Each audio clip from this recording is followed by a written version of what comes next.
গঙ্গাসাগর নিয়ে বেশি ইন্ট্রোডাকশন দেওয়ার কোনো দরকারই পড়ে না। প্রত্যেক বছর কয়েক লাখ মানুষ গঙ্গাসাগর যাত্রায় অংশগ্রহণ করেন। কথায় বলে সব তীর্থ বারবার, গঙ্গাসাগর একবার।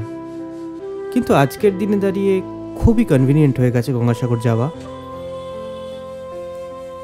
ক্রুজে করে আজ আমরা যাব গঙ্গাসাগর। গঙ্গাসাগর মেলা কিন্তু আর খুব বেশি দিন বাকি নেই। Cruise Kolkata Millennium Park jetty এবং ডায়মন্ড হারবার জেটি থেকে ছাড়ে। টিকিট ফেয়ার ভ্যারি করে, সিজন আর অফ সিজনে আলাদা। অফ সিজনে মিনিমাম ফেয়ার 500 টাকা জনপ্রতি।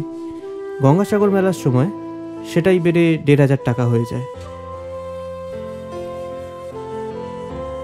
অফলাইন টিকিটের ব্যবস্থা থাকলেও ক্রুজ কিন্তু অনেক সময় ফুল থাকে, অফলাইন টিকিট পাওয়া যায় না। তাই তোমরা প্ল্যান হওয়ার সঙ্গে সঙ্গেই টিকিটটা অনলাইনে কেটে নিও, সেটাই বেটার হবে।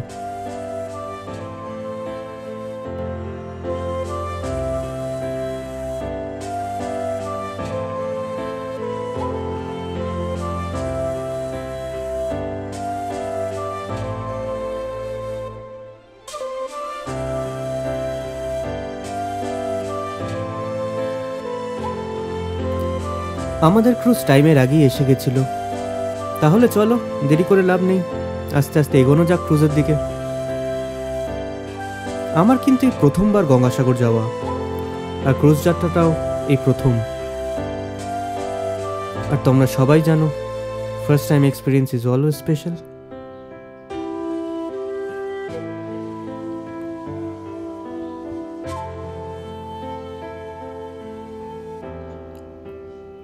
ক্রুজের নিচের দিকে এনক্লোজ সিটিং এরিয়া আছে, আর ওপরে ওপেন ডেক, বসার ব্যবস্থা আছে চেয়ারে।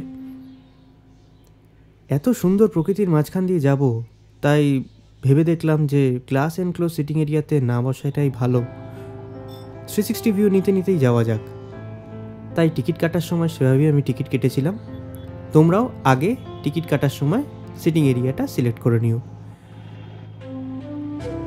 টিকিট কাটার ডিটেলস আমি আমার ডেসক্রিপশন বক্সে দিয়ে দেবো, সেখান থেকে তোমরা দেখে নিও।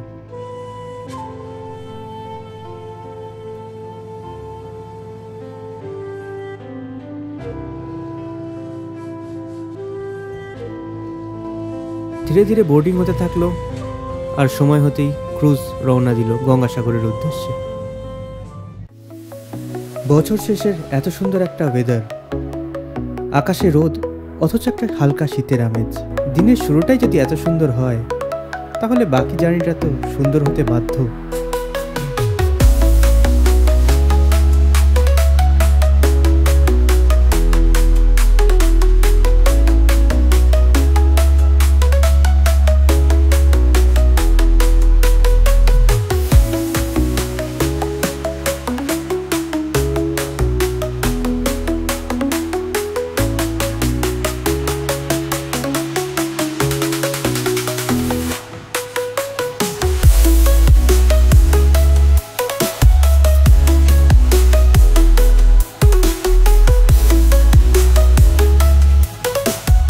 ওই দূরে ছোট ছোট নৌকাগুলো দেখতে পাচ্ছ, ওগুলো কিন্তু মেনলি মাছ ধরার কাজে ব্যবহার হয়।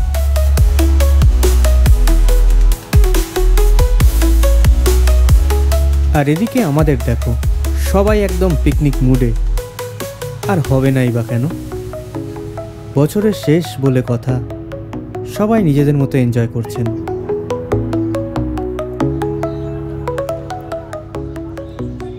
এই ক্রুজ জার্নির একটা বিশেষত্ব হলো, প্রত্যেক প্যাসেঞ্জারকে একবার করে কেবিনে আনা হয়। এই ক্রুজের যে টেকনিক্যাল ডিটেলসগুলো, কী মিটার ইউজ হচ্ছে, কেন ইউজ হচ্ছে, কীভাবে ক্রুজ এগোচ্ছে, এসব তোমরা কিন্তু জেনে নিতে পারবে এই দাদাদের থেকে। আর এই কেবিন থেকে বাইরে দেখাটা আলাদাই একটা অনুভূতি। সামনে ভারতের পতাকা উঠছে, এই জলরাশি ভেদ করে আমাদের ক্রুজ সামনে এগিয়ে যাচ্ছে।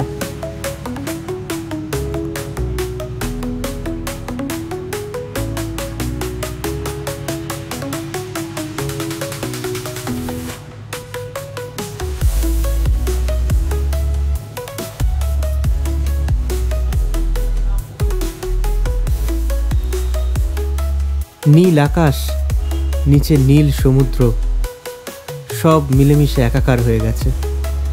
একটা সময় তো দেখবে চারপাশে কোথাও তুমি ল্যান্ড দেখতে পাবে না, পুরো জল জল চারদিকে, তুমি একদম মাঝখানে আছো, মানে জাস্ট কোনো কথা হবে না।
আমাদের জার্নি বেশিক্ষণের না, 1.5 ঘন্টার জার্নি। দেখতে দেখতেই চলে এলো গঙ্গাসাগর, কচুবেড়িয়া ঘাট।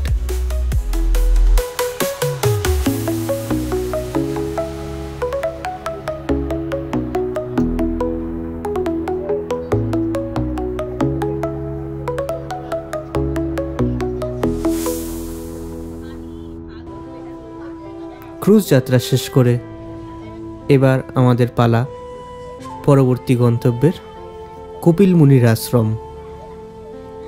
কিভাবে যাব সব বলে দেবো ডিটেলসে, তোমরা দেখতে থাকো।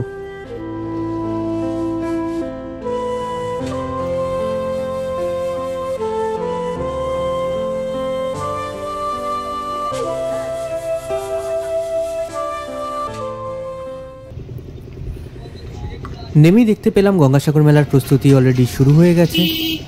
চারদিকে বিভিন্ন ল্যাম্পপোস্টে সিসিটিভি ক্যামেরা বসে গেছে। আমরা এগোতে থাকলাম গঙ্গাসাগর বাস স্ট্যান্ডের দিকে। এই জেটি ঘাট থেকেও তোমরা গাড়ি পেয়ে যাবে বিভিন্ন, কিন্তু তুমি যদি এগিয়ে যাও গঙ্গাসাগর বাস স্ট্যান্ডে, ওখানে তুমি ম্যাজিক পেয়ে যাবে, অটো পেয়ে যাবে, বাস পেয়ে যাবে। ভাড়া মোটামুটি 40 থেকে 60-এর মধ্যে। গঙ্গাসাগর মেলার সময় সেই ভাড়া একটুখানি বেড়ে যায়। চলো, রাস্তা দেখতে দেখতে আমরা এগোতে থাকি কপিল মুনি আশ্রমের দিকে।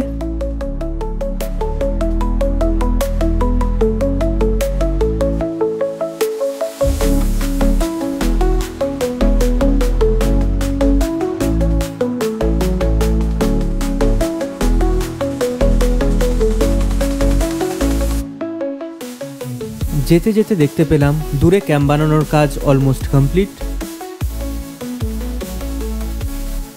তোমরা জানো অসংখ্য পুণ্যার্থীরা আসে গঙ্গাসাগর মেলায় অংশগ্রহণ করতে, তো প্রচুর জনসমাগম হয়। তো সরকার থেকে বিভিন্ন জায়গায় আশপাশে তাদের থাকার জন্য টেম্পোরারি জায়গা বানিয়ে দেয়। তো তারই প্রস্তুতি অলমোস্ট কমপ্লিট, তোমরা চারদিকে দেখতে পাচ্ছ।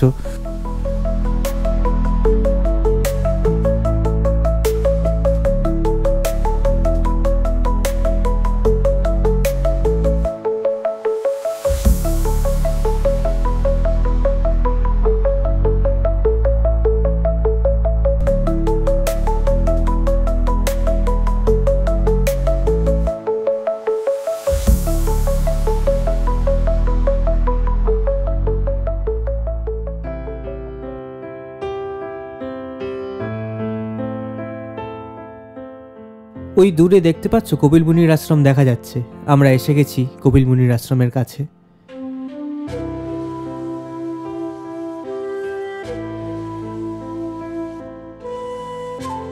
কিছুটা এগোতেই দেখতে পেলাম সুরক্ষা বাহিনীর ট্রাক এসে পৌঁছেছে।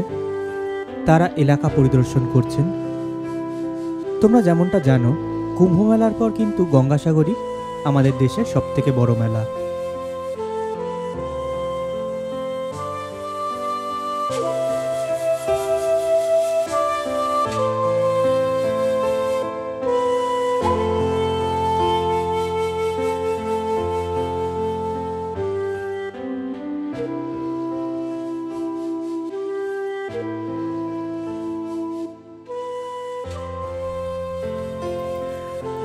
প্রথমেই আমরা চলে এলাম গঙ্গাসাগর ঘাটে। এই ঘাটে স্নান করে পুণ্যার্থীরা কপিল মুনির আশ্রমে প্রবেশ করে। ঘাটের একটা দৃশ্য তোমরা দেখে নাও।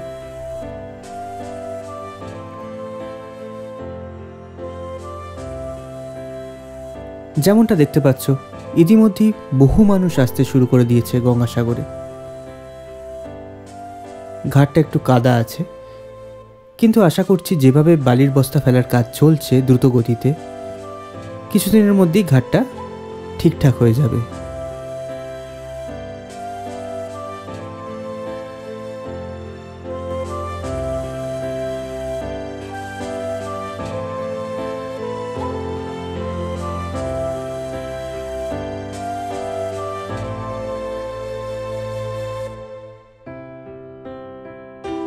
মন্দিরের পাশে এরকম ডালা নেওয়ার জায়গা আছে, ডালা সেন্টার, ডালা ঘর। এখান থেকে তোমরা ডালা নিতে পারো, তোমরা বাড়ির থেকেও আনতে পারো, যা ইচ্ছে তোমাদের, যেটা প্রেফারেন্স।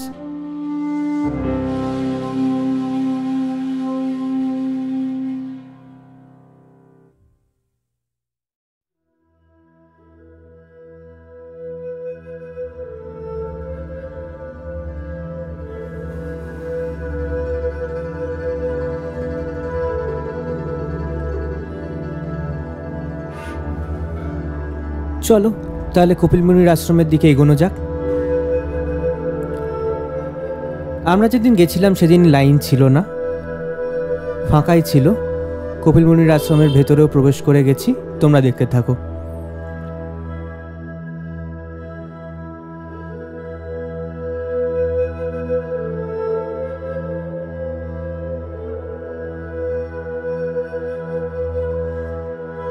এই সেই কপিল মুনির বিগ্রহ। মাঝখানে কপিল মুনি, ডান দিকে সগর রাজা এবং বাঁদিকে মা গঙ্গা।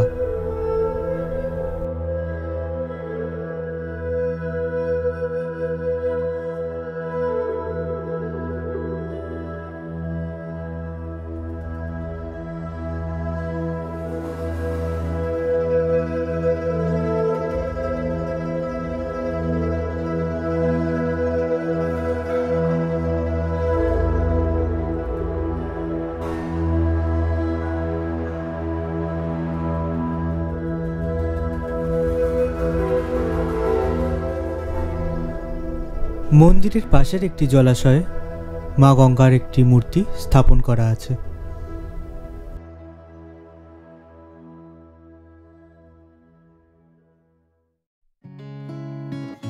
কপিল মুনির আশ্রমে পুজো দিয়ে আমরা বেরিয়ে পড়লাম আমাদের রিটার্ন জার্নিতে। তোমরা ভাবতে পারো এত তাড়াতাড়ি কেন বেরিয়ে পড়লাম, কারণ আমরা ক্রুজে করে এসেছি এবং ক্রুজে করে বাড়ি যাব, এবং জোয়ার ভাটার কারণে ক্রুজ অলরেডি লেটে এসছে আমাদের। তো আমাদের হাতে টাইম খুবই কম ছিল, খুব তাড়াতাড়ি আমাদের ফেরত যেতে হয়েছিল, আর আমাদের লাঞ্চও করতে হবে রাস্তায়। তাই আমরা ভাবলাম যে আর দেরি করে লাভ নেই, বেরিয়ে পড়া যাক।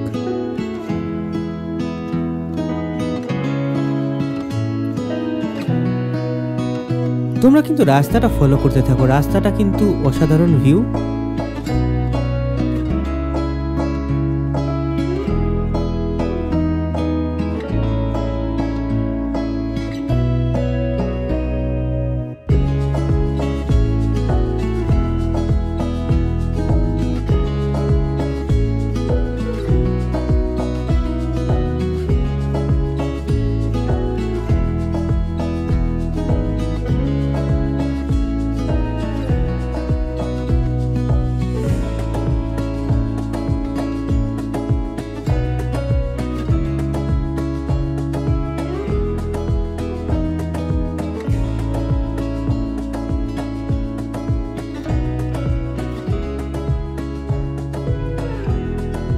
দেখতে দেখতেই আমরা পৌঁছে গেলাম আমাদের জেটি ঘাটে, যে জেটি ঘাট থেকে আমাদের ক্রুজ ছাড়ার কথা সেখানে। একটা জিনিস তোমরা খেয়াল করো, এই যে এত ট্রাক আসছে, সেনাবাহিনীর এত গাড়ি আসছে, সব কিন্তু নদী পার হয়ে আসছে, এবং এই যে বড় বড় বর্জগুলো আছে এগুলোর ওপরে সব ট্রাক উঠে যাচ্ছে, এবং একসাথে আমি যা শুনলাম মোটামুটি 10 থেকে 12খানা ট্রাক একসাথে যাওয়া আসা করতে পারে।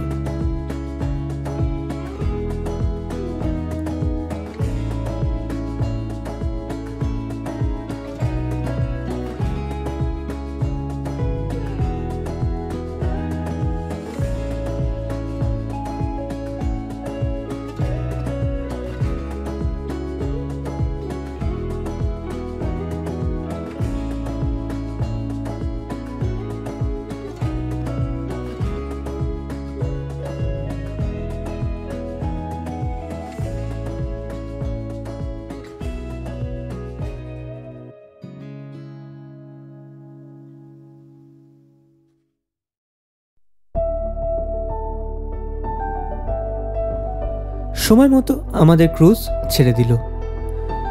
বিকেলের পরন্ত রোদ জলের ওপর পড়ে যে কি অপূর্ব একটা পরিবেশ সৃষ্টি করতে পারে সেটা না দেখলে হয়তো আমি বিশ্বাস করতাম না।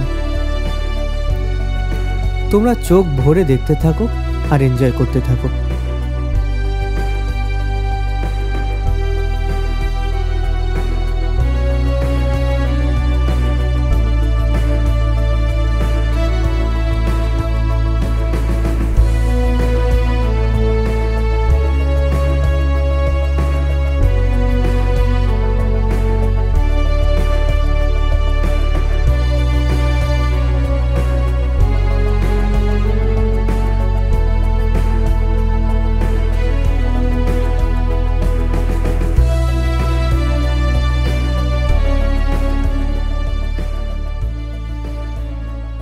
এই যে আকাশে একটা লাল আভা আর জলে তার রিফ্লেকশনটা পড়ছে, ভিডিও কোনোভাবেই এটা জাস্টিস করতে পারবে না। এটা তোমাদের এসে এখানে এক্সপিরিয়েন্স করতে হবে, আর কোনো অপশান নেই।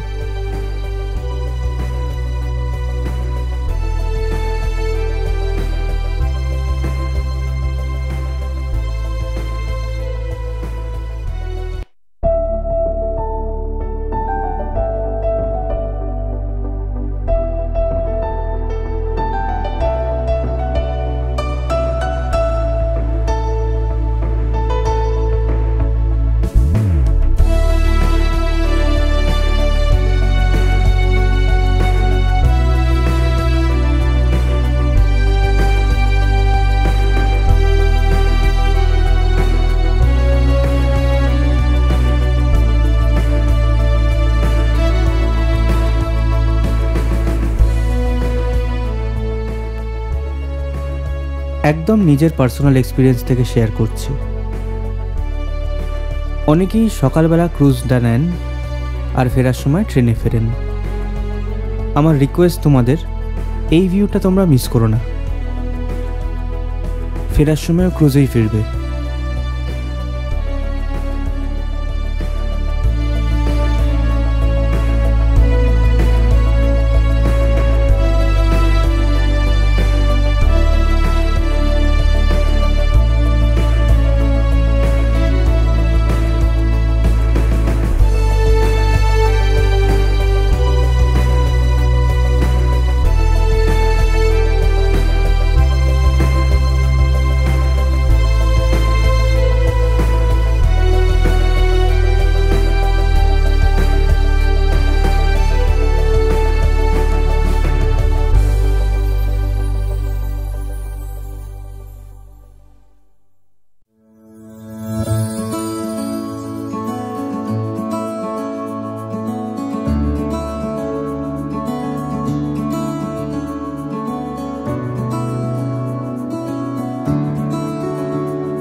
ওই দূরে ছোট ছোট প্রদীপের মতো আলোগুলো দেখতে পাচ্ছ?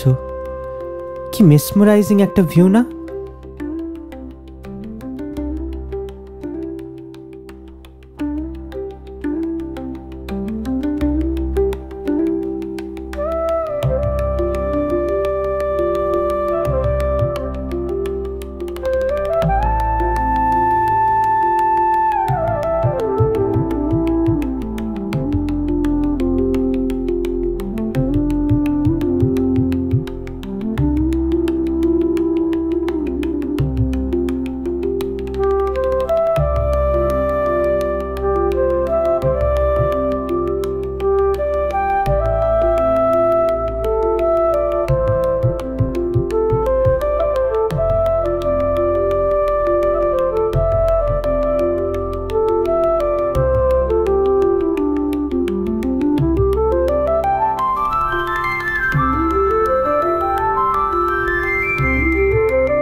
অবশেষে টাইম মতো আমরা এসে পৌঁছলাম ডায়মন্ড হারবার ঘাটে এবং আজকের মতো আমাদের গঙ্গাসাগর যাত্রা শেষ হলো।